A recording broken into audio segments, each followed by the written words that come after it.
The KJazz Show, Sundays on Kofifi FM 97.2.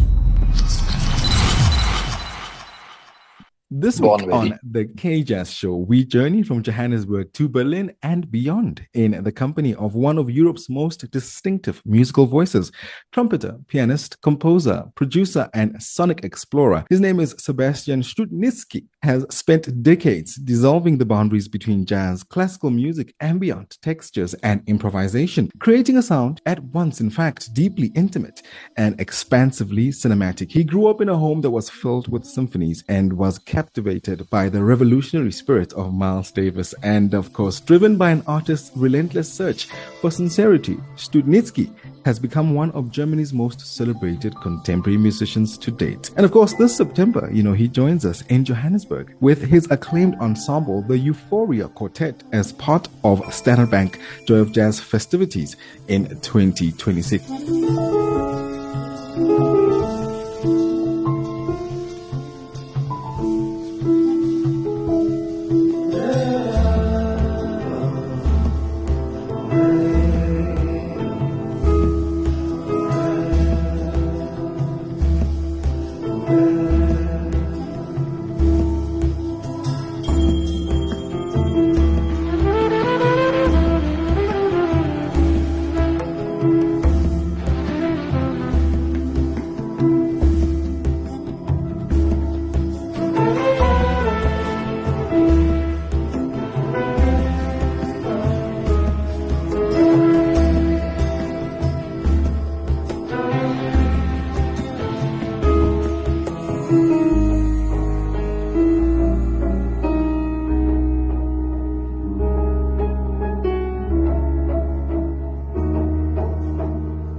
Sebastian, welcome to the KJazz Show. Hey, hello. I'm happy to be here. Thank you for joining us. And you make me shy, with this description. I mean, really, that's interesting. That's very interesting. But you know what? Let's head back to where you come from, the roots. You grew up maybe surrounded by classical music. Sebastian, with a father who was both a conductor and an educator, yet jazz eventually captured your imagination. Now, looking back, what was that moment for you when the music stopped being something that was around you to something that became inside of you, something you knew would define your life journey? I mean, I remember the moment, it was I listened to a Dixieland band from Poland when I was 15 or something. And that was the first time that I listened to jazz because, my upbringing was very based on classical music. There was a lot of Bach and Mozart in our house, And then the first time when I listened to a jazz band, I was so hooked, because of the rhythm and everything. And from then on, I explored everything, it was just a couple of weeks until I listened to Miles Davis or Charlie Parker or everything, Chick Corea, and then I was completely hooked. And throughout your career, Sebastian, you've spoken about your fascination going back to now the Mach and Vals, the economy of both classical composition and the freedom of improv in jazz. When we bring in, Bach and Miles, if they had to sit, we're imagining it now. If they had to sit in Johannesburg in September, what do you think each of them would recognize in your music? Wow. I mean, that would be an audience, right? In the first row. Actually, I'm deep in in this harmonic and melodic texture of European music, the voice leading, the beautiful melodies, the counterpoints. This is something that I really love, and I love the richness of classical music, and of course I like the roughness and the improvisation and the groove of jazz. So it's, we are, how to say, in jazz, you mess around. Jazz is a curious music. You take whatever is there in the air, everything becomes part of the music, actually without even thinking, because it's all based on subconsciousness. As an improviser, you're taking the decisions in milliseconds. You don't even have a chance to think. It plays you, like there's inspiration and you play it. So yeah, I think it's, how to say, I love music too much to exclude genres. Like each genre has a certain aesthetic and a certain inspiration and a certain fascination, and I really love to put these things together, like Miles did. Like Miles was always, when there was, when he heard Prince for the first time, he immediately, brought this into his music, or like in the 50s, like there was some kind of Ravel classic, like impressionistic. That's right. So yeah, like that's, for me, this is the nice thing in jazz. Jazz is curious and jazz is always moving. And jazz is always, there's no boundary really in jazz. And this is what I love. I want to talk about the courage, to become an artist. Sebastian, I mean, you once made a bold decision, to step away from being the highly sought after sideman that have always played alongside a lot of people. But you decided to dedicate yourself to mostly, entirely your own artistic vision. Yeah, let's put it that way. Where many, of course, musicians dream about it, but they actually don't really take that leap. What did you have to sacrifice, Sebastian? And what did you discover maybe about yourself in this process? It's actually a great question, because it was really a big step. How to say, when I started doing music, I was kind of like talented, because I have this music background, it was always very easy for me. And from an early age on, I became a sideman in quite successful bands, touring the world, staying in 5-star hotel and, and blah, blah, blah, this kind of lifestyle, which is, of course, very, very tempting, because you just have to make it to the airport and then everything. And from then on, there's a tour manager and you just have to play, And when I decided, okay, to skip all that, and do my own things, I knew it's a drastic step. And I knew I have to go back to zero, and start start from scratch, kind of. But it was, the best decision of my life, because you can't do both. You can't be a sideman and travel and have a solo career, really, because doing solo, it comes with so much work, the composition, the production, also the administration, like I'm the boss, the boss means also it comes with a lot of responsibility and decisions, and when I make an album, it's all on my shoulders, and so it's a full-time job. And yeah, it was a perfect step, I would say, for me. It was, for the first 2 years was a little bit of suffering, but of course, being on stage, playing my own music with artists that I choose, with my, now the band Euphoria that I will showcase in Johannesburg. Yeah. This is my dream band. This is my dream band. It's amazing to be with these musicians on stage, and yeah, I'm the most happy person.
Coffee FM. This Sunday, we're spending time with Sebastian Studnitzky, and he is a multi-talented musician from Berlin, Germany, and he joins us ahead of his South African show later in the year. That is at the 2026 Standard Bank Joy of Jazz Festival, they are marking the 27th edition as a leading brand on the South African jazz calendar. And of course, to celebrate the auspicious event, a legion of international giants such as Sebastian and luminaries of the jazz world, as well as the leading lights in South African jazz, descend on Johannesburg to celebrate the momentous event. Of course, contributing to social cohesion, economic growth, and cultural tourism. And of course, as always, Coffee FM, you are invited. Now, Sebastian, the name Euphoria immediately evokes feeling, a state of being, a spiritual destination. Let's reflect on the story, behind the formation of this ensemble, and how did you, bring the quartet together? You spoke earlier about how they're your dream band.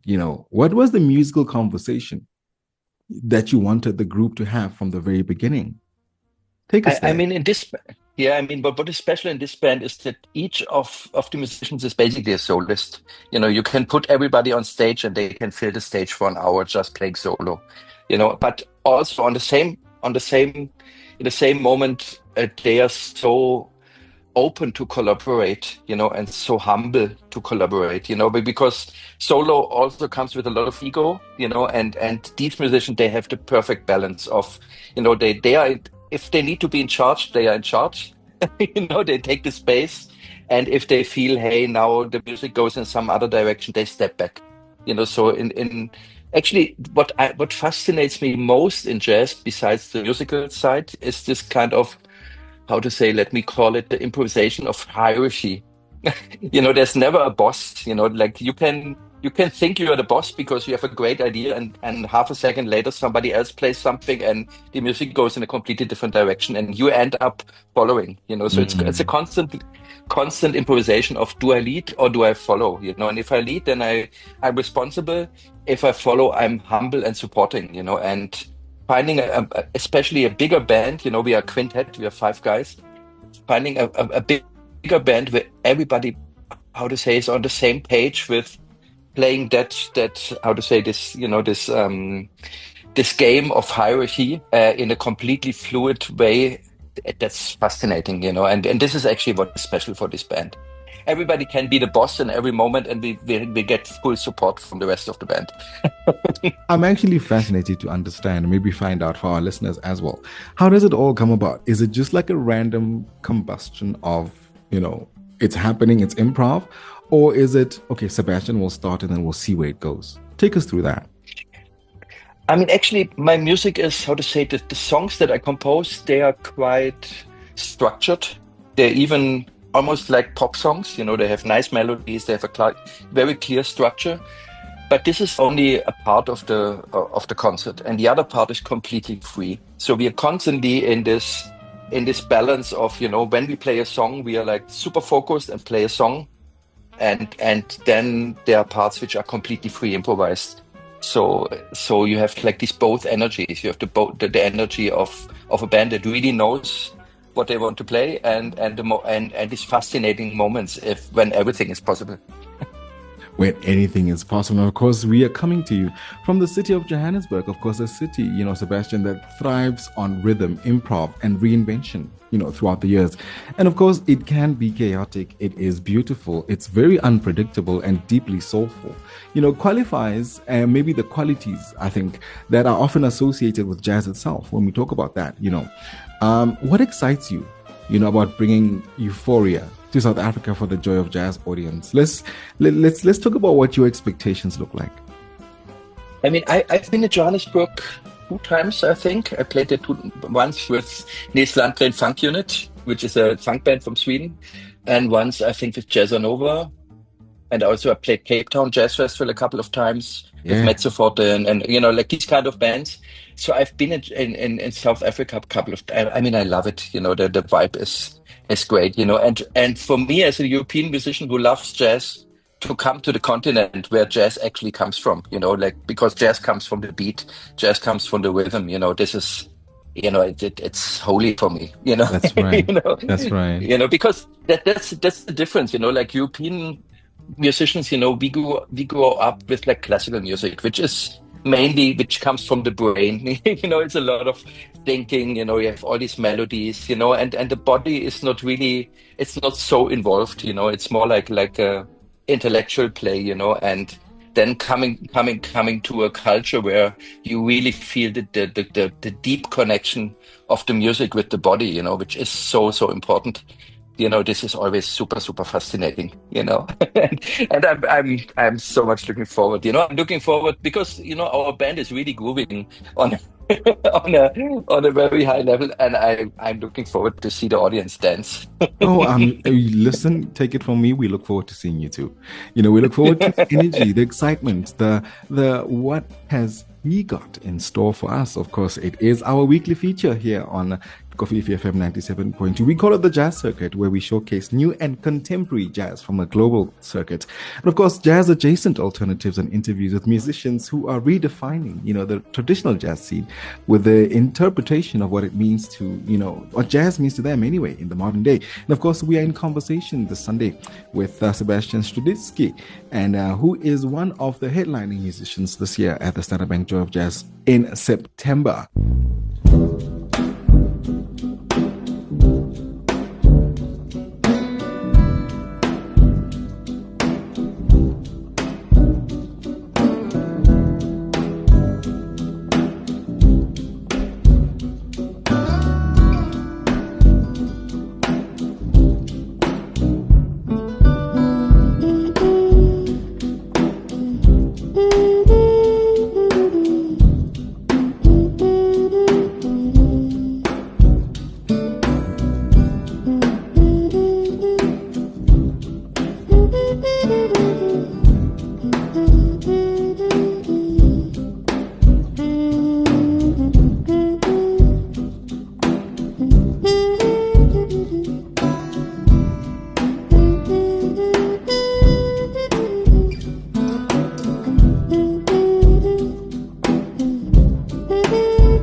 Now, Sebastian, you have described composition almost, as a mysterious process. And I thought that was quite interesting, and I had to bring it here, where ideas arrive after long periods of silence, and suddenly there's just this rush, right? And when a piece like Omara, reveals itself, let's talk about that. Do you feel like you're creating something new, or are you uncovering something that has always been there, just waiting to be found? How to say, for me, music is like mathematics, like 1 and 1 is 2, no matter if there are humans in the universe or not, and also, music is, for me, music is the proof that there's God or aliens or both. It's such a system, that's like, for me, I don't see myself as a creator of music. I see myself more like as an explorer of something which is there. How to say, like this beauty, how this beauty in the rhythm of music, because chords and melodies are also rhythm, because it's certain frequencies that are, they are in a certain relation. So it's such a fascinating thing, and I have to tell you, the longer I play music, or the more I'm an experienced musician, the less I understand, about it, like how to say it, the horizon gets bigger and bigger, and the fascination about the whole system, and also the understanding that it's really way beyond what we can actually understand gets bigger and bigger. I mean, we are creative. I mean, like, see this thing, you have a bunch of musicians, a band or one musician or an orchestra or whatever. They create basically a waveform, like and these waveform, yeah, exactly. And this waveform reaches the ears of the audience, and in this waveform, everything is encoded, the rhythm, the soul, the emotions.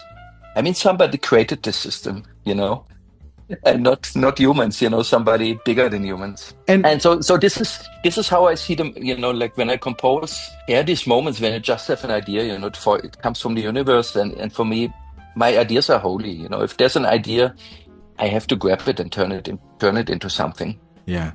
And the conversation is actually quite moving into, the music, the meditation, and modern life as you've just introduced it. In a world saturated with so much noise, Sebastian, notifications and constant distractions and all of that, you've embraced meditation, my friend, structure and reflection as part of your creative practice. What wisdom, do you offer the young artists who are trying to protect maybe their imagination whilst navigating the music world, including the demands of modern life? Yeah, I mean, the challenge, how to say, I mean, we have the situation with the modern life that gives us crazy opportunities. I can reach people all around the globe with my music through social media or Spotify or something like that, which is great, of course, but it also has a price. The price is complete distraction, and, we are constantly, we are lost in all these channels and all this stuff. So of course it was much easier back in the days when the musicians were just playing, and now, we are also organizing, managing, communicating, social media, content creation, blah, blah, blah, and finding the right balance I think it's extremely complicated. And yeah, meditation is for me one of the most important things I discovered in my life, how much it's changing when you have this routines of resetting your mind and understand, because of course there's too much noise in the world. And I mean, usually this is also how I warm up for a concert. If there's time, just before the concert, I meditate to go on stage with an empty mind. And one of the most fascinating ideas that you've always also spoken about is that the music may contain elements, a deeper universal formula, maybe, connected to mathematics, nature, love, and human emotion. When audiences sit within this music, what do you hope they take from it? Those vibrations.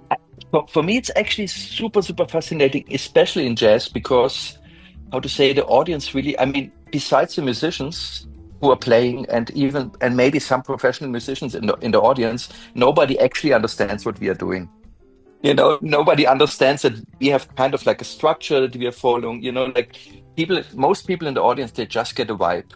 They get a vibe of the music. And what is fascinating, because I'm always curious to ask the audience after the concerts what they think or what they liked, and very often I get the feedback that people are fascinated about the way how we communicate. How to say, they understand this kind of like communication on stage.